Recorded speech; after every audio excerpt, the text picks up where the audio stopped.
우리 지난번에 1월 1일 날 우리 센터에서 수요 예배를 드리면서 떡국을 먹고 그리고 수요 예배를 드린 기억이 나시리라고 생각합니다. 그날 저녁에 우리가 사도행전 말씀을 이제 시작을 하면서 누가복음을 쓰신 누가가 또 사도행전도 속편처럼 기록했다는 것을 이야기했습니다. 그러면서 누가복음은 데오빌로 각하에게 써서 보낸 것이고 사도행전 역시 동일한 인물에게 써서 보낸 것이긴 한데 각하라고 하는 단어가 떨어져 나가고 그냥 친근한 관계 속에서 부르는 것처럼 데오빌로요 이렇게 시작하고 있다는 말씀을 드렸습니다. 데오빌로가 어디서인지는 모르지만 예수님에 관한 소식을 전해 듣고 있었던 사람인데 누가를 통해서 예수님에 관해서 좀 더 자세히 알게 됐습니다. 그리고 이제 그는 더 이상 복음의 바깥에 있는 사람이 아니고 예수 그리스도 안에 거하는 믿음의 형제가 된 것입니다. 그래서 데오빌로는 지체가 높은 사람으로서 각하라고 불리는 사람이지만 그리고 아마도 누가는 의사인데 노예 출신 의사로서 신분이 낮은 출신이긴 했지만 이젠 신분을 뛰어넘는 예수 그리스도 안에서 형제 자매처럼 모두가 다 가까워지는 원리를 따라서 누가는 데오빌로에게 각하라는 단어를 빼고 데오빌로요 이렇게 부르고 있다고 그랬습니다. 주님 안에서 모든 신분 차이도 뛰어넘고 성격의 차이도 뛰어넘고 그동안 살아왔던 방식이 어떠하든지 간에 동일한 예수님을 통해 동일한 천국을 향해서 나가는 우리 모두 안에도 그와 같은 사랑의 관계가 무르익어야 되리라고 생각합니다. 그래서 이제 바울 사도 또 베드로, 요한 이런 인물들이 등장하는 이 사도행전의 스토리가 이제 누가의 펜끝을 통해서 이제 전개가 되는 것이죠. 그래서 이 누가복음과 사도행전으로 이어지는 전편과 소편과 같은 이 이야기가 오늘 우리들에게 얼마나 소중한 것들을 가르쳐주고 있는지를 우리 지난번에 생각을 했었습니다. 근데 이 누가께서는 사도행전을 시작을 하면서 처음에 예수님께서 행하신 일들을 쭉 이야기하는데 예수님에 관해 묘사하면서 5개의 단어를 사용하는 것을 볼 수 있습니다. 특별히 동사 5개를 사용하고 있는데요. 여러분 1절 말씀을 가만히 보십시오. 데오빌로여 내가 먼저 쓴 글에는 무릇 예수께서 첫째 행하시며 이런 동사를 쓰고 있습니다. 두 번째는 가르치시다 하는 동사, 세 번째는 2절에 내려가 보면 그가 택하셨다 이게 세 번째 동사고요.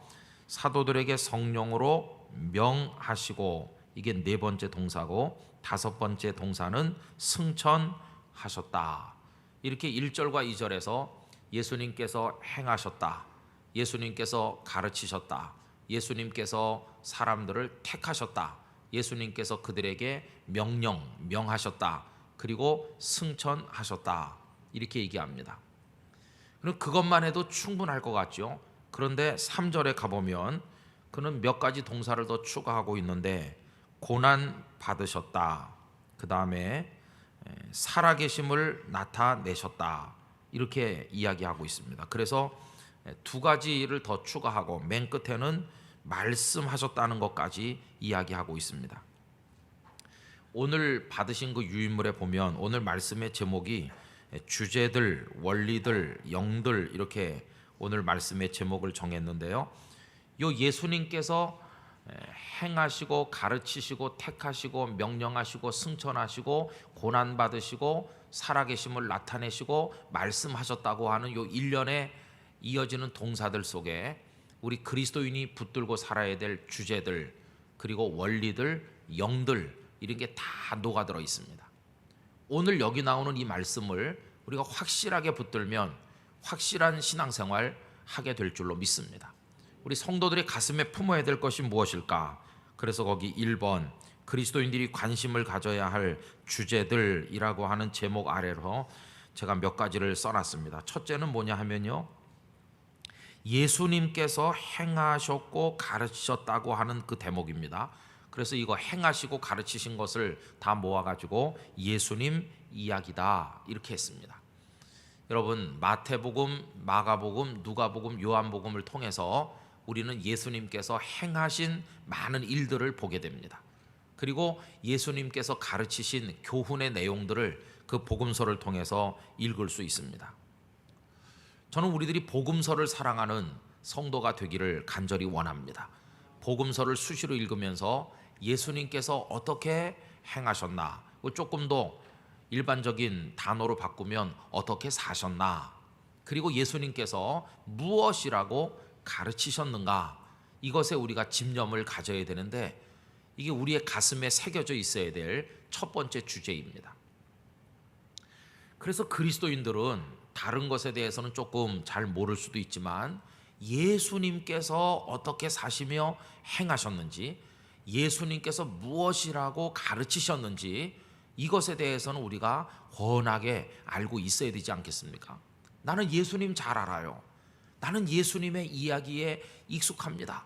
나는 예수님께서 뭐라고 말씀하셨는지 눈 감고도 마치 보는 것처럼 이야기할 수 있습니다. 나는 예수님께서 가버나움에서 디베라 바닷가에서 그 갈릴리 이 동네 저 동네에서 그리고 유대 광야와 예루살렘 길거리에서 하신 일들을 제가 다 영화를 보는 것처럼, 마치 현장에서 보는 것처럼 저는 이야기할 수 있습니다. 그렇게 할 수 있을 정도로 예수님의 행하시며 가르치신 일이 우리 가슴 속에 새겨져 있어야만 된다는 것입니다. 여러분, 예수님이 누구이십니까? 저와 여러분의 구세주이십니다. 우리가 가장 사랑해야 마땅한 분이고 또 우리를 최고로 사랑하시는 분이십니다. 둘도 없는 관계가 우리 주님과 우리 사이의 관계입니다. 그러므로 우리가 사랑하는 이의 일거수일투족을 다 알고 들여다보고 늘 수시로 연락을 주고받고 이렇게 하는 것처럼 우리가 예수님의 이야기에 익숙한 성도가 되어야만 한다는 것입니다. 복음서를 사랑하시게 되기를 부탁드립니다. 우리 예수님의 이야기를 읽고 또 읽고. 그래서 여러분, 마태복음 같은 것은요, 그저 한나절 앉아서 쭉 다 읽는 겁니다. 예수님께서 탄생하시는 이야기부터 해서 승천하시는 이야기까지 예수님의 스토리를 쭉 앉은 자리에서 읽어내고, 마가복음 또 한나절이면 또 읽고, 이런 식으로 하는 것입니다. 그래서 예수님의 이야기에 익숙해야 되겠다 하는 겁니다. 자, 그러나 우리가 이제 한 가지 그 다음 이야기를 위해서 말씀 생각해야 될 건 뭐냐 하면, 행하시고 가르치신 것만 가지고는 메시아가 될 수는 없다는 겁니다. 행하고 가르치는 것은 예수님 이전에 선지자들도 다 했던 겁니다. 예를 들면 구약의 엘리사 선지자를 생각해 보십시오. 엘리사도 선지 학교에서 제자들을 열심히 가르치지 않았습니까? 엘리야도 가르쳤고 엘리사도 가르쳤습니다. 또 그분들도 행하셨습니다. 엄청난 기사와 능력을 행하셨죠. 엘리야는 기도했더니 3년 6개월 동안 하늘이 닫혀서 비가 오지 않는 일을 하기도 했습니다. 그런가 하면 갈멜산 꼭대기 위에서 하나님 앞에 기도했더니 하늘에서 불이 내려와 제단의 물들을 다 핥아버리듯이 했고, 그 제단 위에 제물을 하나님께서 흠양하셨습니다. 또 엘리사도 얼마나 많은 능력을 행했는지 모릅니다. 나병에 걸렸던 아람의 군대 장관 나아만이 엘리사를 찾아왔다가 요단강에서 7번 목욕해라 고침을 받기도 했고, 수넴 여인의 아들이 죽었을 때도 또 다시 살려내기도 했고, 엘리사도 행하기도 했고 가르치시기도 했습니다. 그러나 여러분, 행하고 가르친 이야기만으로는 구세주 그리스도가 되는 것은 아닙니다. 그러면 그 이전에 있었던 많은 선지자들도 행하기도 하고 가르치기도 했는데 예수님께서 행하시고 가르치신 거와 어떤 차이가 있을까? 그게 문제인 것이죠. 어떤 것이 예수님을 그들과는 차별화되는 우리의 구주, 그냥 예수님이 아니라 그리스도가 되게 했을까? 여러분, 예수라는 이름은 그 당시 아주 흔한, 앞집에도 예수가 있고 뒷집에도 예수라는 이름을 가진 사람들이 있는 흔한 이름에 불과합니다. 예수라는 이름은 한 인간을 의미하는 이름입니다. 한 사람을 뜻하는 사람에게 붙여진 이름입니다. 그러나 그리스도는 하나님으로부터 오는 구원자를 지칭하는 천상의 존재를 향해 붙이는 이름입니다. 이 땅에 있는 예수라 불리던 나사렛의 목수 출신인 한 사람이 땅에 속한 사람이 아니라 하나님께로부터 오신, 하나님이 보내신 하나님의 아들, 우리의 구원자 그리스도라고 하는 거, 예수님이 곧 그리스도이시다라고 하는 이 하나의 짧은 문장, 그게 줄여서 예수는 그리스도이다를 우린 예수 그리스도 이렇게 부르는데, 이 두 이름이 달라붙는 데는 엄청난 신비가 들어있는 것입니다. 남들이 볼 때는 예수님은 나사렛에 보잘것없는 한 남자로 불과하게 보였는데, 그러나 그분은 가장 위대하신 분이시다. 가장 초라해 보이는 이가 가장 위대하다고 고백하는 이 신앙 고백이 바로 예수 그리스도라고 하는 표현입니다. 그러면 어떻게 그냥 행하고 가르치는 예수라는 한 사람이 아니라 사실은 하나님께로부터 오신 메시아 그리스도이신가? 무엇이 그분을 그리스도가 되게 했는가? 라고 묻는다면 행하고 가르친 것만 가지고는 안 된다는 것입니다. 행하고 가르친 것만 가지고는 조금 전에 말씀드린 것처럼 엘리사도 행하고 가르쳤고 엘리야도 행하고 가르쳤으니까 그것만 가지고는 차별화되지를 않는 것이죠. 그러면 엘리야에게도 없었고 엘리사에게도 없었던 것이 무엇이겠습니까? 다른 게 아니라 그것은 예수님께만 있었던 것인데, 곧 예수님의 십자가 고난과 다시 살아나신 부활인 것입니다. 그래서 3절에서 그 얘기를 하고 있는 것이죠. 여러분 그 위에 3절로 가보시면, 그가 고난 받으신 후에 또한 그들에게 확실한 많은 증거로 친히 살아계심을 나타내사 40일 동안 그들에게 보이시며 라고 이야기함으로써 그 이전에 탁월했던 선지자들과 이 예수님은 완전히 차별화되는 분이라고 하는 것을 이 누가가 선언하고 있습니다. 그래서 그 1번에 2번으로 내려오면요, 우리 성도들이 관심 가져야 될 주제들 중에 두 번째는 예수님께서 고난받으심과 살아계심을 나타내셔서 40일 동안 보이셨다는 주님의 십자가와 부활, 그 우리 성도는 꼭 가슴속에 새기고 있어야 됩니다. 여러분 누가복음은 전부 몇 장으로 되어 있는지 생각나십니까? 누가복음이 전부 몇 장으로 되어 있습니까?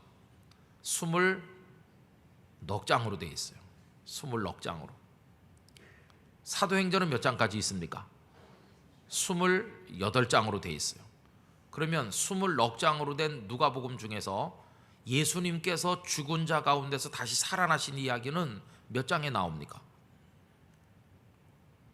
예수님의 부활 이야기가 누가복음 전체 중에 몇 장에 나옵니까? 너무너무 쉬운 겁니다. 예수님이 태어나자마자 부활하셨겠어요?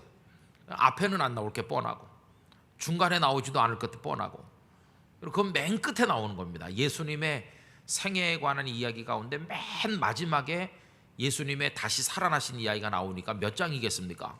이렇게 쉬울 때가 있나? 24장에 나오는 겁니다. 24장. 그럼 여러분 가만히 생각해 보세요. 행하시고 가르치다가 죽는다, 거기까지는 예수님 말고도 다른 사람에게도 많이 있는 겁니다.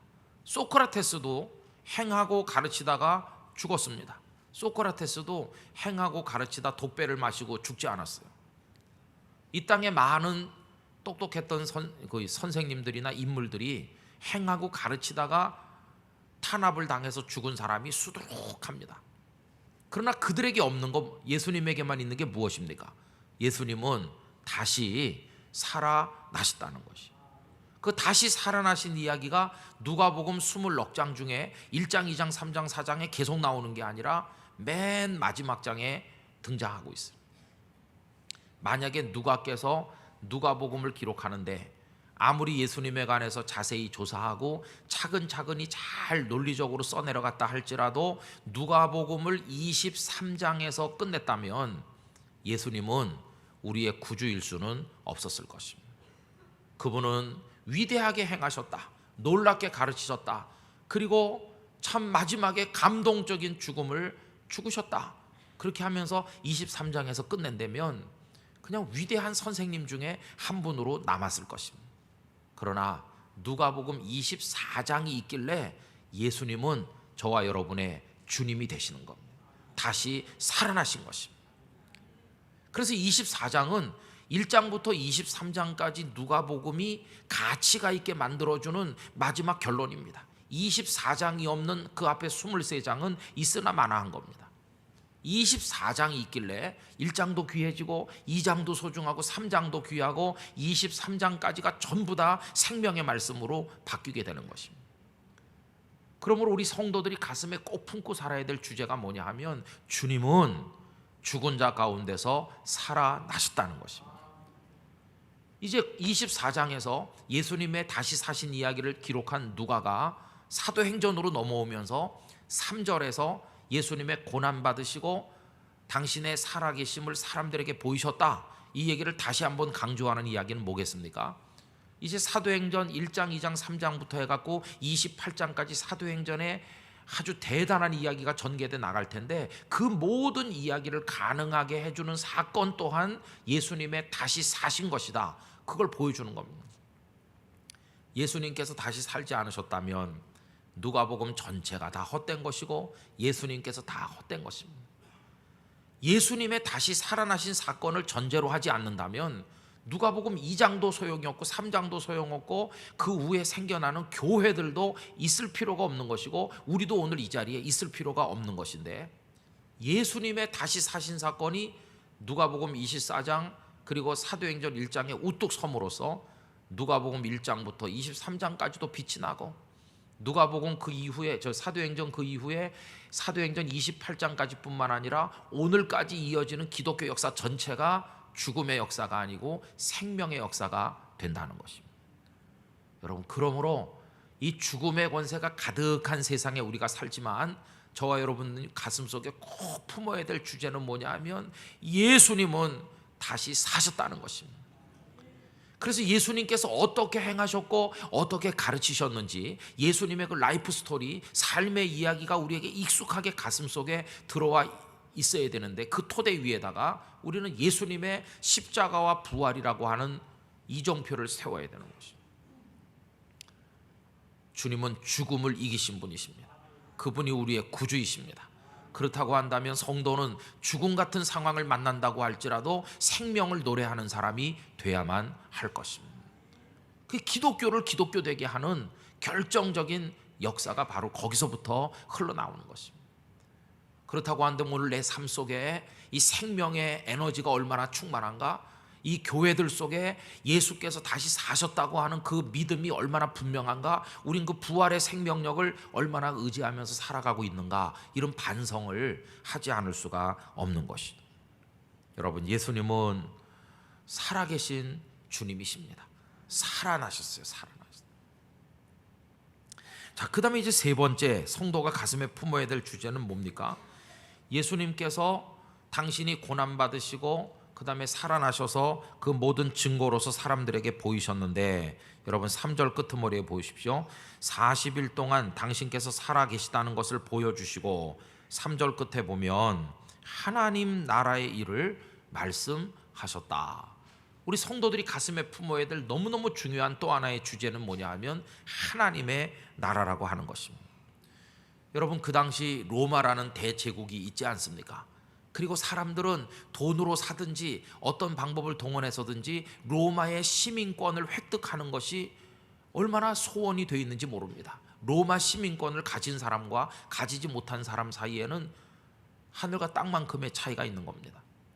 그런데 예수님은 이제 그 감람산 언덕에 둘러 앉으셔서 그들에게 로마 제국의 영광을 말씀하는 게 아니라 하나님의 나라를 말씀하기 시작한 것입니다. 드디어 하나님의 나라가 열렸다. 어떻게, 무엇을 통해서? 그분의 십자가의 고난과 다시 사심을 통하여 하나님의 나라가 쫙 열린 것입니다. 로마가 아무리 지중해 세계를 석권하고 있다고 할지라도 로마는 죽음의 나라입니다. 황제도 죽고 집정관들도 죽고 원로원 의원들도 죽고 로마는 죽음의 구덩이입니다. 그런데 예수 그리스도로 인해서 기독교 복음은 생명의 나라를 여는 열쇠가 된 것입니다. 여러분, 참 아이러니컬하면서도 의미심장한 것은 로마의 기독교 복음이 처음에 들어갔을 때 핍박을 많이 받지 않았습니까? 그래서 로마 성도들이 어디 숨어서 예수 믿었다고 알고 계십니까? 지하 무덤에, 그 카타콤, 거기가 무덤이거든요. 참 이게 아주 대단히 역설적이라는 얘기라고 할 수 있습니다. 무덤에 거기 내려가 보면 시체들이 곳곳에 놓여 있는 거 아닙니까? 근데 거기 암석이 우리나라 암석하고 좀 달라서 흙이 아주 무릅니다. 그래가지고 암석이 물러서 이렇게 파내기가 쉽고, 일단 공기와 접촉이 되면 세월이 갈수록 점점 딱딱해지는 그런 성격을 가지고 있는 암질입니다. 그래서 이렇게 파내가지고 거기다 시체를 천으로 둘둘 싸서 그냥 올려놓습니다. 관도 없습니다.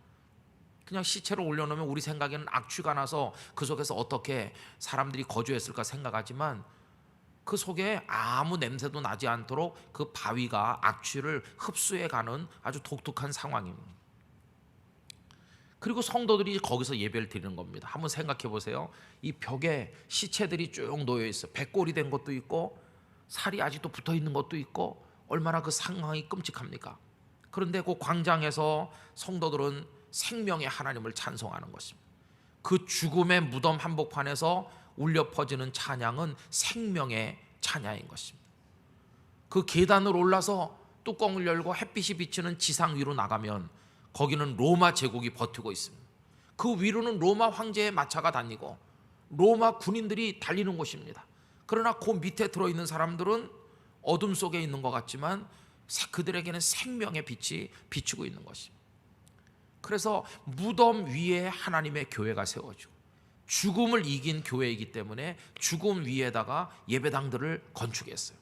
유럽의 교회들은 밑에는 무덤이 있고 그 위에 교회당 건물이 있지 않습니까? 회중들이 들어와서 이렇게 앉아서 예배를 드리면 저 지하에는 성도들의 무덤이 쫙 있는 것이죠. 우리 한국에 그런 곳이 한 군데 있습니다.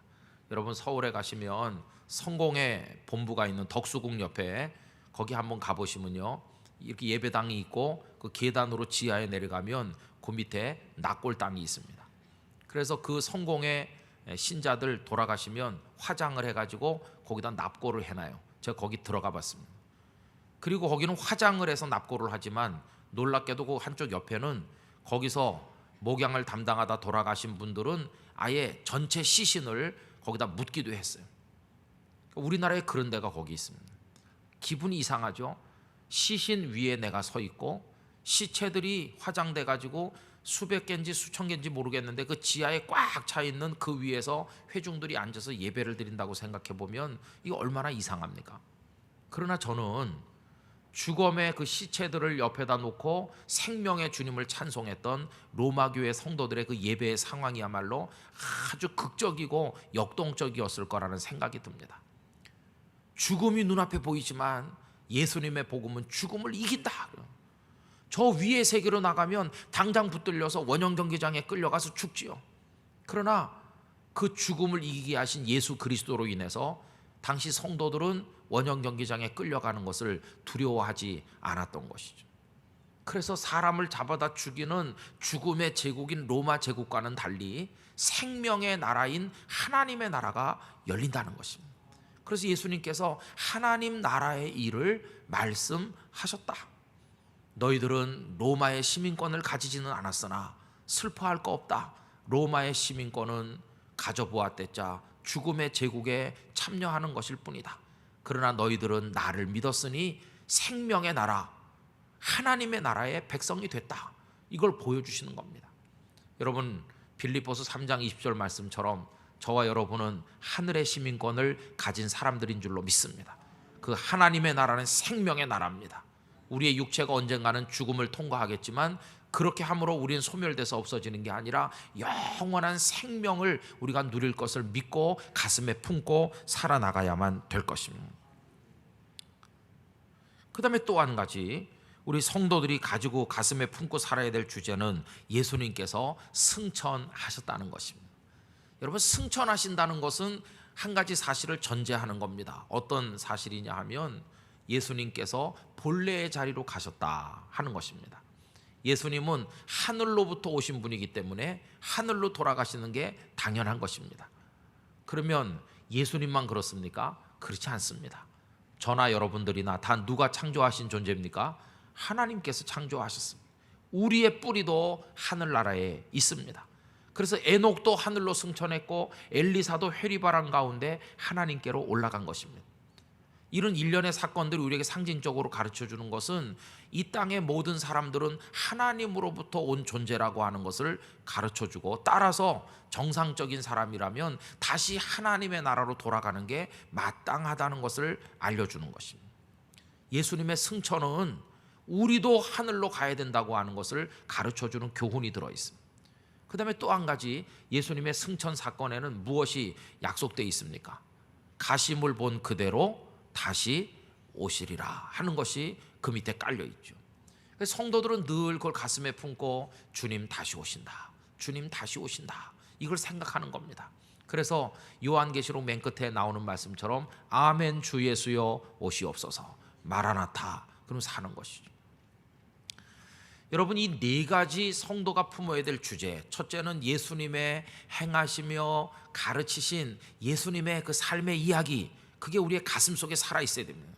두 번째로는 예수님의 십자가와 다시 사셨다고 하는 이 십자가 부활의 생명의 복음, 이 우리 가슴 속에 있어야 됩니다. 세 번째로는 그 생명의 복음으로 인해 활짝 열려지는 죽음의 나라가 아닌 생명의 나라인 하나님의 나라, 우리는 그 하나님 나라의 시민이라고 하는 의식이 우리 가슴 속에 있어야 됩니다. 마지막으로 우리는 하늘로 돌아갈 존재라는 걸 알면서 땅의 것을 찾지 말고 위의 것을 찾는 사람으로 살면서 언제나 우리를 데려가실 주님이 다시 오실 순간을 대망하고 기다리는 재림신앙을 가지고 살아야 될 사람들이 바로 우리라고 하는 것입니다. 여러분, 이 네 가지 주제가 여러분 가슴 속에 깊이 아로새겨지시기를 바랍니다. 첫째가 뭐라고요? 예수님의 행하시며 가르치심, 예수님의 삶. 두 번째가 뭡니까? 십자가와 부활. 세 번째가 뭡니까? 하나님의 나라, 그 나라는 생명의 나라죠. 마지막이 무엇입니까? 우리가 돌아갈 곳은 하나님 나라고 주님은 다시 재림하실 거라는 겁니다. 이게 초대교회 성도들의 가슴 속에 팍 박혀 있던 겁니다. 초대교회 성도들이 사방으로 흩어져서 복음을 전해도 예수님은 이렇게 가르쳤습니다. 예수님은 이렇게 행했습니다. 예수님 우리를 위해 십자가 지고 고난받았습니다. 그러나 죽은 자 가운데 다시 살아나셨습니다. 그로 인해서 하나님의 나라가 활짝 생명의 나라로 열렸습니다. 당신도 그 예수님을 믿고 그 생명의 나라로 들어오십시오. 그리고 우리는 깨어 있어야 됩니다. 그분이 언제 오실는지, 다시 오실 것이고, 그분이 오시기 전에 우리가 간다면 우린 천국으로 하나님께로 가야 될 사람들입니다. 이걸 계속 전하며 가르친 것이 그게 바로 기독교의 역사고 생명 아닙니까? 여러분, 오늘날도 교회에서 뭐 여러 가지 가르칩니다. 신혼부부 모임을 만들어서 부부간에 어떻게 서로 사랑하고 대화를 나누는 게 좋은지, 아기를 낳으면 어떻게 키우는 게 좋은지, 뭐 여러 가지 교회가 합니다. 그러나 하나님의 교회가 가슴속에 품고 있어야 될 주제는 바로 이겁니다. 이거가 본질 중에 본질이고 핵심 중에 핵심입니다. 이것 중에 어느 하나라도 빠진다면 그건 교회가 아닙니다. 어느 교회가 예수님의 행하시며 가르치심을 이야기하지 않는다든지, 예수님의 십자가와 부활을 말하지 않는다든지, 하나님의 나라를 이야기하지 않는다든지, 예수님의 하늘로부터 다시 오실 재림이나 우리가 가야 될 걸 이야기하지 않는다면 그건 교회가 아닌 것입니다. 우리 개인이나 우리 땅끝 교회나 이 네 가지 주제에 충실한 하나님의 축복을 얻게 되시기를 간절히 기원합니다. 그 다음에 오늘 말씀 속에는 그렇게 믿는 성도들이 모여있는 하나님의 교회가 어떤 원리에 따라서 움직여야 되는가 하는 원리들을 가르쳐주고 있습니다. 그 첫째가 뭐냐 하면 함께 모이는 원리입니다. 그래서 파트너십이다 하는 거죠. 여러분, 거기 2절, 3절, 4절 제가 적어드렸는데요.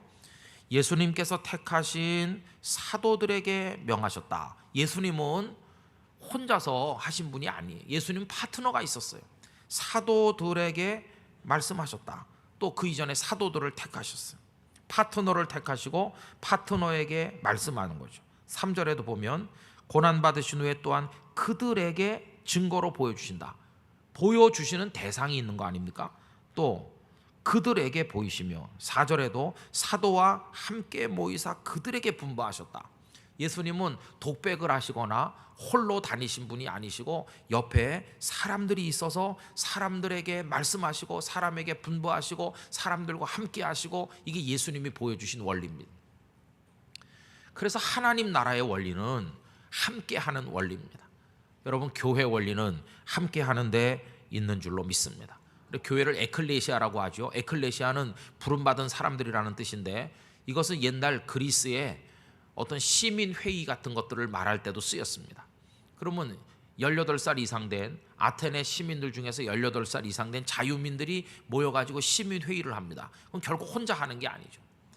적어도 몇백 명이 모여서 어떤 안건이 상정되면 그것에 대해서 이렇고 저렇고 이야기하면서 어떤 결론에 도달하는 게 그 모임을 아고라 광장에서도 모이고 했는데 이걸 에클레시아라고 이야기했습니다.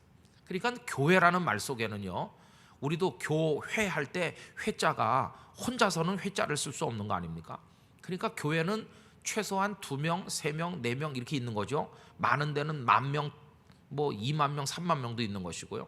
그러니까 교회 생활을 제대로 하려면 함께 모이고 서로에게 이야기하고 서로를 협력해서 이끌어가는 그런 모습들, 이게 없어가지고는 교회가 안 되는 것이. 여러분, 행복한 교회 생활을 하시려면 이 원리를 터득하셔야 되는데 함께 하는데 익숙해지시기를 바랍니다. 여전도에 함께 모이고 남선교회 함께 하고 교회학교 교사 경험 많은 선생님 한 분이 독불장군처럼 하는 게 아니라 함께 하는 겁니다. 함께. 이게 아주 기본 중에 기본입니다. 이 함께 하는 걸 잘 못하니까 우리들은 서로 충돌하기도 하고 상처를 주고받기도 하고 하는 거죠. 근데 함께 하지 못하면 그 재앙은 고스란히 내게로 돌아오는 겁니다. 함께 하지 못하는 사람이 겪게 되는 고통은 고독한 거 아니겠어요? 함께 하는 게 그게 원리입니다. 에덴의 원리부터 아담 곁에는 하와가 있는 것이고 함께 하는 것이니까. 그 다음에 두 번째로 교회 원리는 뭐냐 하면요, 주님은 분부하시고 우리들은 그 분부하신 말씀에 순종한다 하는 것입니다. 여러분 4절에 보면 사도와 함께 모이사 그들에게 분부하셨다. 이게 교회의 원리 중에 아주 중요한 겁니다. 주님은 우리에게 말씀하시고 우리는 순종하는 겁니다. 주님 뭐라고 분부했습니까? 예루살렘을 떠나지 말고 내게서 들은 바 아버지께서 약속하신 것을 기다리라. 그래서 거기 예수님 승천하신 다음에 사람들이 다 다락방에 돌아와서 주님이 분부하시지 않았느냐? 그러니까 예루살렘을 떠나지 말고 우린 기다려야 돼. 그러면서 아버지께서 말씀하신 바 성령께서 오시도록 우린 기다리자. 그러면서 다락방에 모여서 기도하지 않았습니까? 아주 단순한 겁니다. 예수님은 말씀하셨고 그분들은 순종한 겁니다. 여러분 이게 교회 원리입니다. 그런데 오늘날은 이 원리가 잘 시행이 안 돼요. 주님께서는 기도하라고 그랬는데 우린 기도를 안 해요. 주님께서는 사랑하라고 그랬는데 우린 사랑을 안 해요. 주님께서는 복음을 전하라고 그랬는데 우린 안 해요. 이게 오늘 우리들의 문제 아니겠습니까? 여러분 의외로 신앙이 부흥되고 하나님의 교회가 건강해지는 방식은 복잡한 데 있는 게 아니라 바로 단순한 데 있다는 것을 잊어서는 안 됩니다. 주님 내게 말씀해 주세요. 나는 순종하겠습니다. 자, 이 말씀하시고 순종하는 이 원리가 세 번째 원리를 자연적으로 가져오는데, 주님께 들은 바 아버지께서 약속하신 것을 기다린다. 4절에 보면요, 끄트머리 내게서 들은 바. 여러분 제자들이 예수님에게서 듣는다고 할 때 예수님께서 그들에게 주신 게 뭐겠어요? 말씀을 주시는 거죠. 또 아버지께서 약속하신 거, 이것도 말씀이죠.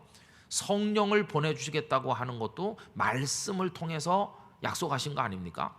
결국 제자들이 다락방에 가서 앉아 기다리는 이유는 무엇을 신뢰하기 때문입니까? 예수님이 하신 말씀을 신뢰하는 거고 하나님 아버지께서 약속하신 그 성령님이 꼭 올 거라는 걸 신뢰하는 거죠. 그 교회 원리는 다른 데 있는 게 아니고 하나님의 말씀을 기다리고 믿고 의지하는 게 교회 원리라 그 말입니다. 그래서 여러분 교회가 어려운 환경에 떨어질 수도 있고 상황이 복잡해질 수도 있지만 예수 믿는 사람들은요 하나님의 말씀을 믿어야 됩니다. 그 말씀대로 될 때까지 기다려야 됩니다. 포기하지 말아야 되는 것이죠. 그래서 여기 세 가지 원리를 발견할 수 있어요. 첫째는 교회는 함께 하는 거다. 두 번째는 주님은 명령하시고 우리는 순종하는 거다. 교회는 순종의 공동체다. 세 번째는 그러므로 그분께서 우리에게 뭐라고 말씀하셨는지 그 말씀을 믿고 신뢰하는 말씀 공동체가 돼야 된다. 이게 교회 원리인 것입니다. 여러분 이 세 가지 원리대로 우리 땅끝 교회가 움직여 나가게 되기를 간절히 기원합니다. 자, 그럼 보세요.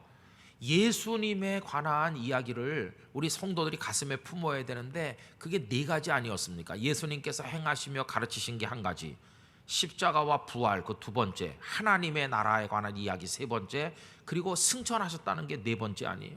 그리고 함께하고 그 다음에 말씀하시면 순종하는 거, 그리고 그 말씀을 믿고 신뢰하는 말씀 공동체가 돼야 된다고 하는 이 교회 세 가지 원리, 요걸 전부 다 요약해가지고 무엇이 이것들을 이룩했고 가능하게 했느냐고 묻는다면 그 대답은 하나인데 그건 성령님이시라는 것이.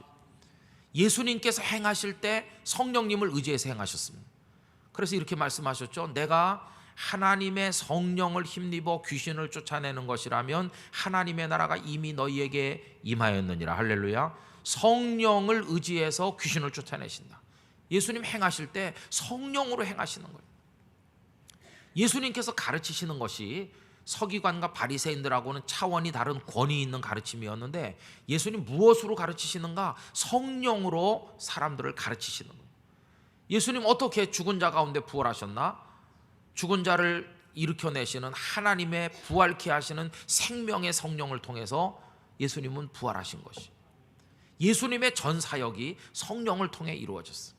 그러면 교회가 함께하여 모이는 것도 무엇을 통해 가능합니까? 우리에게 사랑의 영을 부어주시는 성령님을 통해서 우리는 함께할 수 있는 것입니다. 어떻게 우리가 순종할 수 있습니까? 성령을 통해서. 어떻게 말씀을 믿고 그 말씀 의지하며 기다릴 수 있습니까? 성령님의 역사를 통해서. 우리 안에 믿음이 생기는 거 성령님의 역사하신 결과 아닙니까? 그러니까 이 맨 마지막에 이 모든 것들을 통합해 가지고 끌고 나가는 영이 뭐냐 그러면은 하나님의 영, 성령인 것이. 그리고 또 있다면 그 성령에 사로잡히고 성령의 감동을 받은 저와 여러분의 영인 줄로 믿습니다. 그래서 마지막 영들이라고 하는 것은 하나님의 성령과 그 성령님의 인도하심을 받는 성도들의 거룩한 영, 이게 바로 하나님의 나라의 원리가 되는 것입니다.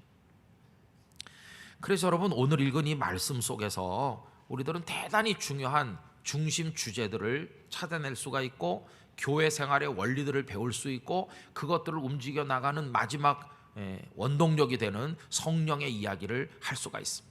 그러니까 예수님께서는 다른 거 아무것도 하기 전에 하나님의 약속하신 바 성령을 기다리라고 한 것이. 그 성령께서 그들에게 임하니까 그 다음에는 그들의 가슴에 품었던 이 네 가지 주제, 그리고 교회 생활의 원리들을 가지고 초대교회가 확 일어나고 이 가슴에 품었던 원리들을 나가서 사람들에게 성령의 능력으로 증거하고 하루에 수천 명씩 믿는 사람들이 일어나고 그렇게 된 것을 우리가 볼 수 있습니다. 그럼 우리의 실패는 어디서 기인하는 거냐? 이걸 그대로 뒤집으면 우리 실패의 원인이 눈에 확 보입니다.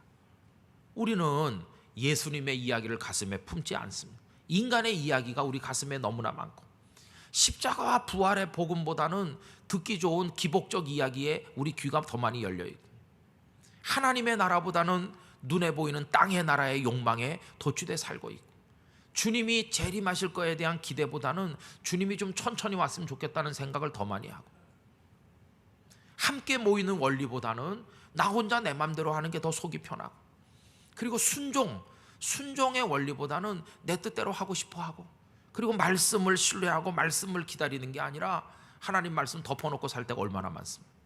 그리고 마지막으로 성령을 따라 행하는 게 아니라 사탄이 조종하는 우리의 육의 영을 따라서 인간의 영을 따라 움직이니까 우리의 모든 것이 실패로 귀결될 때가 얼마나 많은지 봅니다. 여러분, 사도행전은 하나님께서 온 세상에 불어서 우리로 듣게 하신 승리의 나팔소리와 같습니다. 복음은 승리한다. 예수님은 승리하셨다. 초대교회 성도들도 승리했다. 사도행전을 읽는 모든 성도들은 다 승리할 수 있다고 하는 걸 보여주는 하나님의 나팔소리라고 할 수 있습니다. 그럼 어떻게 승리할 수 있는가?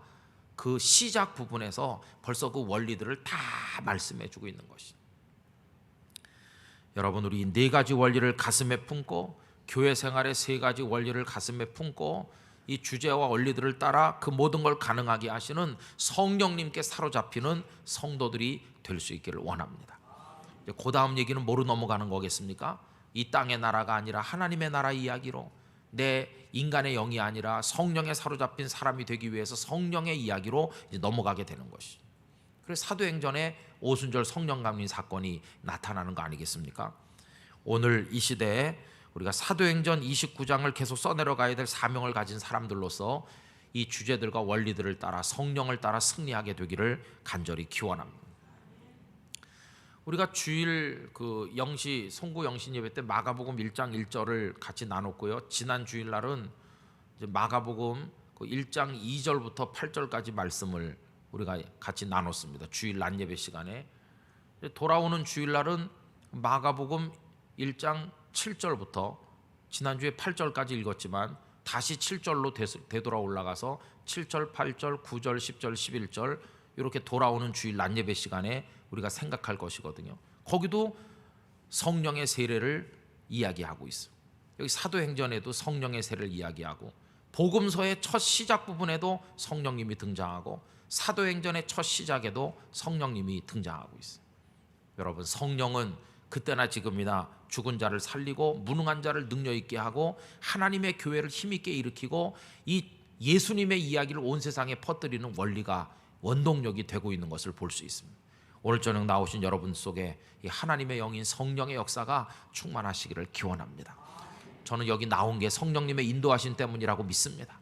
우리가 이 말씀을 경청할 수 있는 것도 성령이 우리 생각을 주장하고 있기 때문이라고 믿습니다. 여러분, 이 이야기를 길 가는 사람에게 들어오라고 해서 들어보라고 그러면 누가 듣고 앉아 있겠습니까? 무슨 얘기인지 알아듣지도 못하고 재미도 없어서 5분쯤 앉아 있다 뛰쳐나갈 것입니다. 그러나 여기 거의 45분 50분 얘기하는 이 얘기를 앉아 들을 수 있는 우리의 마음을 주신 하나님을 찬양해야 됩니다. 그게 우리 성령께서 우리를 다스리고 계시다는 증거입니다. 이제 그 성령님께 우리의 의지와 판단을 다 맡기면 그분께서 인도하시는 대로 살아나갈 때 우린 승리자가 될 줄로 믿습니다. 사도행전을 공부하는 동안에 제가 개인적으로 가지는 소원이 있다면 주님의 성령이 우리 교회에 임하는 것입니다. 우리를 사로잡는 것입니다. 그래서 우리도 이 복음의 주제를 따라 교회 생활의 원리를 따라 잘해서 초대교회의 그 놀라운 역사를 오늘 이 땅에서 우리가 경험하게 되는 것입니다. 여러분 안에 그런 축복이 임하고 우리 교회가 경험하게 되기를 예수님의 이름으로 기원합니다.